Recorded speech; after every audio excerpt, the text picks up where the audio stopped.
Sebenarnya yang berpotensi membuat stres itu banyaknya tugas atau cara meresponnya. Jika ada 10 orang mendapat tugas yang sama, 7 orang mampu melaksanakannya dengan baik, menyelesaikannya dengan baik. 3 orang mengeluh saja dan bahkan mengatakan saya pusing, saya stres. Berarti indikasinya adalah yang membuat stres itu bukan semata-mata tugasnya, tetapi cara meresponnya.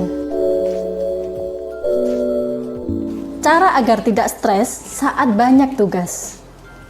Tips pertama, kerjakan sekarang. Menunda sama saja menambah beban pikiran. Hanya memikirkan, tidak segera mengerjakan. Tugasnya sama, tetapi jika tidak segera dikerjakan, terus difikirkan. Dan yang bertambah adalah beban pikiran, bukan pekerjaannya. Pekerjaannya tidak selesai-selesai, tetapi semakin berat. Kerjakan. Menunda semakin membuat stres, semakin membuat beban pikiran meningkat. Yang kedua, dekati teman yang rajin. Karena semangatnya akan mudah untuk menular. Baik offline maupun online, sering komunikasi dengan mereka. Ini akan menambah energi positif. Jika bertemu dengan teman yang mengeluh tentang tugas, tentang pekerjaan, segera alihkan topik pembicaraan. Jika memang memungkinkan, silakan dimotivasi.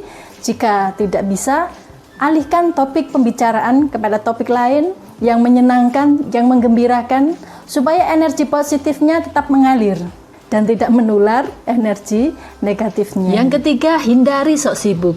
Diajak makan, nolak, alasan sibuk banyak tugas. Yuk makan bakso yuk. Aku traktir. Enggak aku sedang sibuk banyak tugas. Ada teman mau main, enggak boleh. Alasan sedang tidak bisa diganggu. Semua waktu seakan-akan dialokasikan untuk mengerjakan tugas. Padahal kenyataannya banyak waktu yang terbuang sia-sia. Lebih bijak jika membagi waktu. Ada waktu untuk refreshing, ada waktu untuk mengerjakan tugas dan aktivitas lainnya, sehingga kebosanan dapat dihindari. Pikiran tetap fresh dan pada saat mengerjakan tugas tetap bisa fokus dan konsentrasi. Saya tahu bahwa semangat itu ada kalanya naik, ada kalanya turun. Ada kalanya sangat antusias mengerjakan tugas dan ada kalanya malas ya. Tapi tetap kerjakan tiap hari. Caranya, contoh ya, saya berikan contoh. Misalnya Anda menyelesaikan tugas akhir bagi yang mahasiswa. Di saat malas, kerjakan tugas yang sekiranya tidak begitu banyak membutuhkan berpikir ya, proses berpikir. Contohnya misalnya saat sedang tidak mood, sedang malas, cari jurnal untuk literaturnya. Atau menata spasi, membaca, mencari tipe-tipe dalam tulisan tersebut. Cari sesuatu yang tidak butuh berpikir banyak saat kondisi tidak mood. Jadi setiap hari bisa tetap mengerjakan. Progresnya tetap jalan. Tetap ada bagian-bagian yang terselesaikan. Yang terakhir, ganti suasana. Kalau biasanya mengerjakan, ini misalnya untuk mahasiswa dan pelajar, biasanya mengerjakannya di kamar, ganti ke ruang tamu, ganti ke ruang tengah. Saya kan ngekos Bu, cuma satu kotak. Kerjakan bersama teman, misalnya di luar, di warkop yang ada wifi-nya, atau di rumah teman, cari suasana yang berbeda.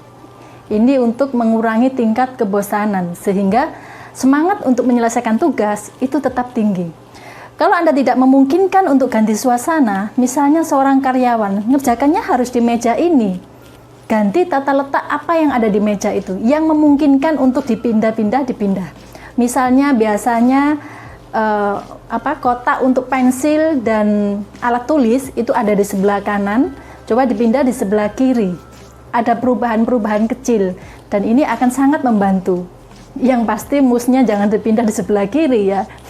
Tidak bisa bekerja malahan. Oke, lakukan ganti suasana sedapat mungkin Anda lebih nyaman dan memperoleh suasana baru yang lebih menyenangkan.